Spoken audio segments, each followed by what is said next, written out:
Salut à tous, c'est William pour Step by Step Tuto. Alors aujourd'hui, je vais vous expliquer comment installer un WordPress sur votre ordinateur et un serveur local. Donc tout d'abord, qu'est-ce que c'est que WordPress? C'est un outil qui va vous permettre de créer votre site web ou votre blog de façon assez simple. Et donc en fait, avant de commencer, je vais vous expliquer, il y a deux types de WordPress. Il y a le wordpress.com, donc faut pas se tromper parce que ça ressemble, le même logo, etc.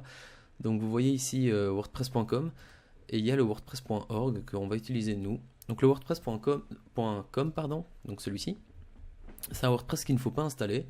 Il faut juste vous enregistrer sur le site, vous créez un compte, c'est gratuit, et vous pouvez alors créer votre blog avec des thèmes gratuits, mais c'est ça reste assez limité. Donc après, vous aurez un blog qui sera intitulé le nom du site .wordpress.com. Vous pouvez enlever ce WordPress en payant un hébergement chez eux qui est pas très cher, mais vous resterez toujours assez limité. Donc vous aurez des thèmes gratuits, des thèmes payants. On voit qu'il y a des thèmes qui peuvent aller jusqu'à 75 $, c'est quand même pas donné. Et la personnalisation sera assez limitée.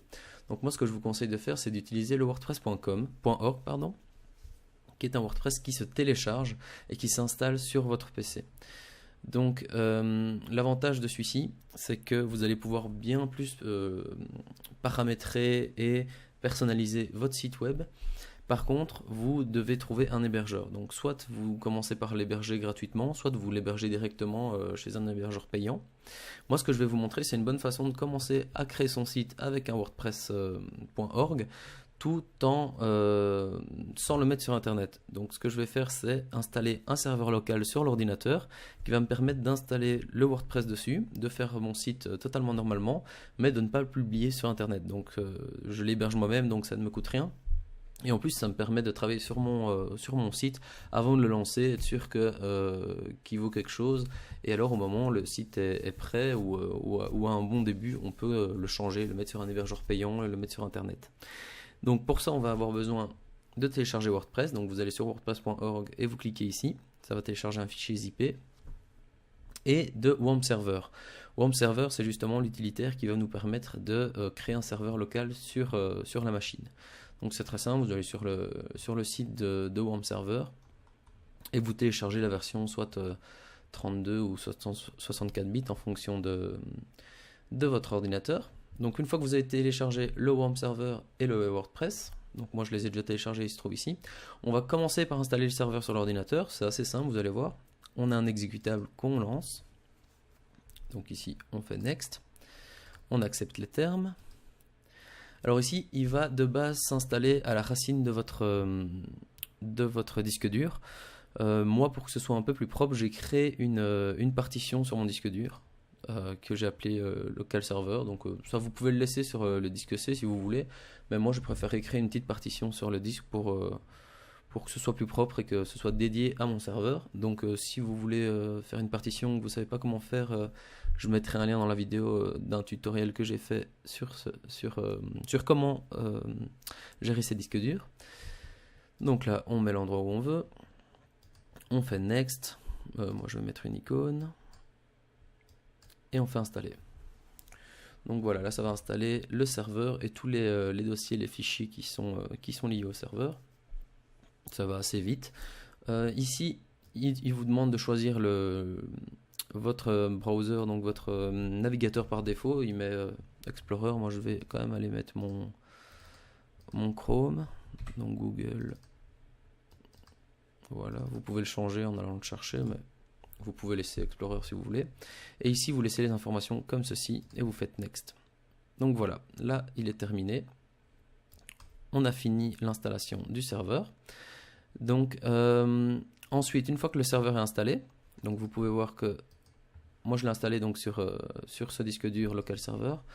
On voit qu'il y a un fichier WAMP, un dossier WAMP qui s'est installé. Et alors le dossier qui va nous intéresser, c'est le dossier www. C'est là qu'on va devoir aller mettre le WordPress. Donc ici, on voit qu'il y a juste un index et un test MySQL. Donc moi, ce que je vais faire, c'est prendre le dossier WordPress que vous avez téléchargé et vous devez l'extraire dans ce dossier www. Donc on retourne sur le WAMP, dans le dossier www et je l'extrais. Donc si je retourne, on peut voir comment WordPress s'est installé avec tous les fichiers de configuration de base. Donc là, il est vide, il n'y a encore rien de fait, mais il est bien installé. Donc voilà, maintenant que WordPress a été installé dans le dossier du serveur WAMP, on va pouvoir lancer le serveur. Donc pour ce faire, on fait un clic droit sur l'icône et on fait lancer en tant qu'administrateur, c'est toujours plus sûr. Et ici, on va retrouver notre icône du serveur WAMP, donc je vais le mettre même ici. Donc c'est un petit W. Quand il est vert, c'est que le serveur est bien allumé. Quand il est rouge, c'est qu'il est éteint. Donc vous faites un clic gauche pour faire apparaître tous les menus. Nous, on ne va pas aller voir tout en profondeur, on va juste nous intéresser à PHPMyAdmin et à localhost. Donc PHPMyAdmin, ça va nous permettre de créer des bases de données.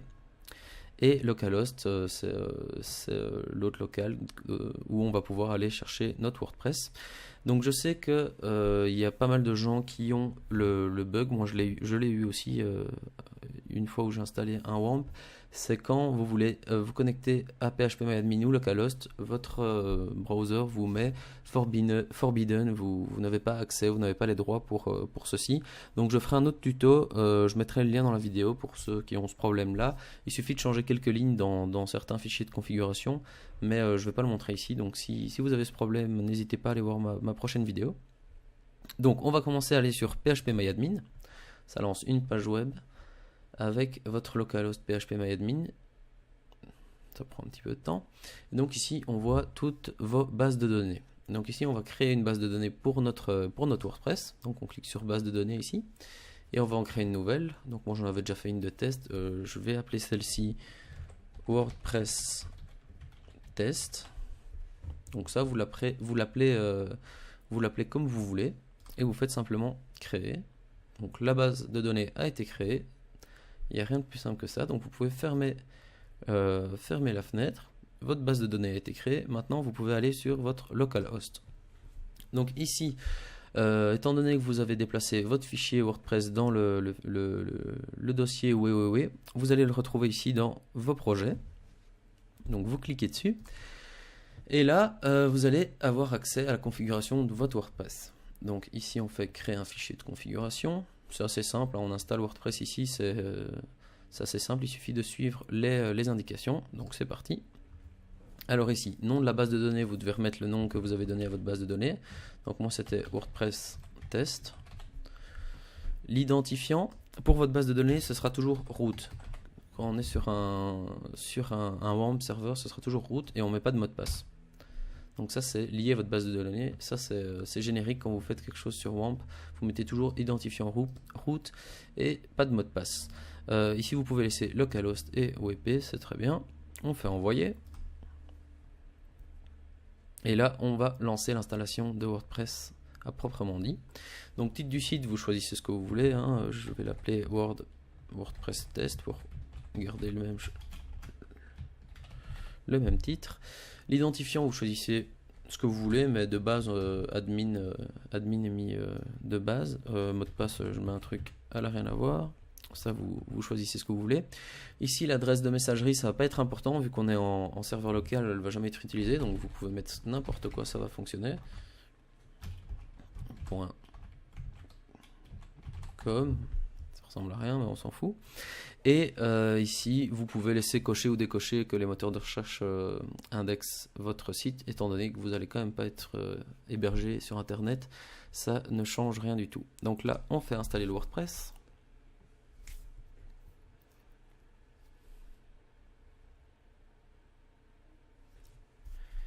Et voilà, quel succès, vous avez réussi à installer votre WordPress. Donc vous voyez, c'est assez simple. On voit que vous avez votre identifiant qui est admin et votre mot de passe, vous le connaissez. Donc vous vous connectez. Là, il a retenu vos informations. Et ça, c'est la page de connexion de WordPress. Une fois que vous êtes connecté, vous allez arriver sur la page de configuration de votre WordPress. Donc là, le WordPress est bien installé. Et vous allez pouvoir le configurer. Donc ça, je ferai sans doute d'autres tutos pour montrer comment le configurer, créer des nouveaux articles, installer des thèmes prédéfinis, etc.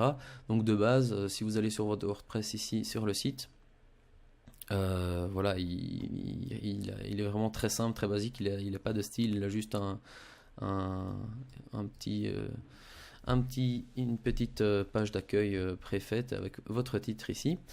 Donc, et donc voilà, vous avez la possibilité de faire pas mal de choses grâce à ça. Donc je vous conseille clairement de faire comme ceci si vous voulez faire un site web assez intéressant.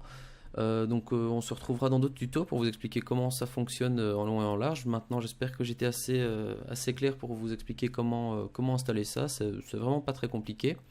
D'ailleurs, si vous faites du WordPress.com, c'est la même interface, hein, c'est juste que ici vous aurez plus de possibilités, notamment au niveau des thèmes, au niveau de la personnalisation, c'est plus poussé, vous allez pouvoir jouer avec tout ce qui est CSS, etc. Donc je vous conseille de faire de cette façon-ci. Voilà, c'est tout pour ce tuto. À la prochaine!